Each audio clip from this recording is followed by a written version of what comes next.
We want the City of Canning to be a fun, safe and great place to live. In order to make decisions about what that might be, we need to work together and listen to each other. When we do this well, we call this effective community engagement. Let's talk about just what that is. When a decision needs to be made about something that affects us, we often have different ideas about what that should be. We all have different wants and needs. One of our fundamental human needs is participation, which is to have a say in decisions that affect us. So what is community engagement? Well, there are two really important parts to it: speaking and listening. It's also not one person speaking and drowning out all other people's voices.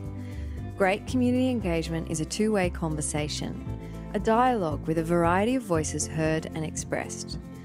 In effective community engagement, you're not sure what the outcome might be when you go into it because the conversation will influence the outcome. It requires speaking, listening, and understanding on all sides of the conversation. At the City of Canning, our vision is to become an engaging organisation that understands community values and priorities. We recognise the need to listen and work together to co-create sustainable solutions and a city that we're proud of. Public input into council decision-making processes is key to good governance. It recognises the collective knowledge and capacity within the community to produce better outcomes. We want to hear how we can improve or create services, facilities and infrastructure. In setting the vision and direction for the city, we want to hear our community's values and priorities now and into the future, as is in the case for the Strategic Community Plan. We will also engage the community under legal requirements such as the Local Government Act, Planning and Development Act and Local Planning Scheme. To better engage our community, we've chosen 5 guiding principles that will keep us on the right track. 1. Inclusiveness and accessibility. 2. Integrity.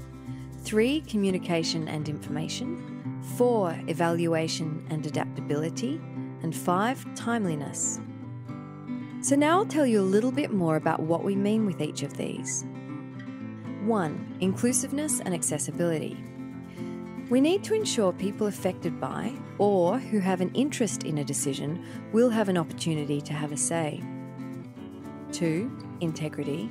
This means being open to diverse views and being honest about the level of engagement being used. For example, is the decision really open to being influenced through the conversation, or are we really just providing information about a decision that's already been made? We also need to be open about how input has influenced the final decision. 3. Communication and information.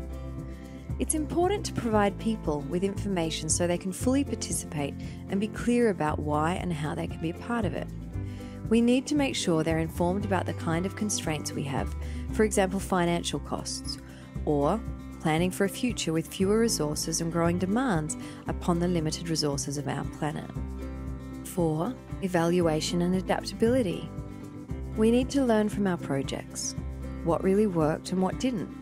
It's important that we document these and continually look for new ways to have a conversation with our community in a way that they want to participate. 5. Timeliness. We should allow enough time to plan and engage so that the conversation can actually have an impact on the decision when appropriate and that engagement is done at the right time. For example, not during school holidays, Christmas break, or at a time when the decision has already been made.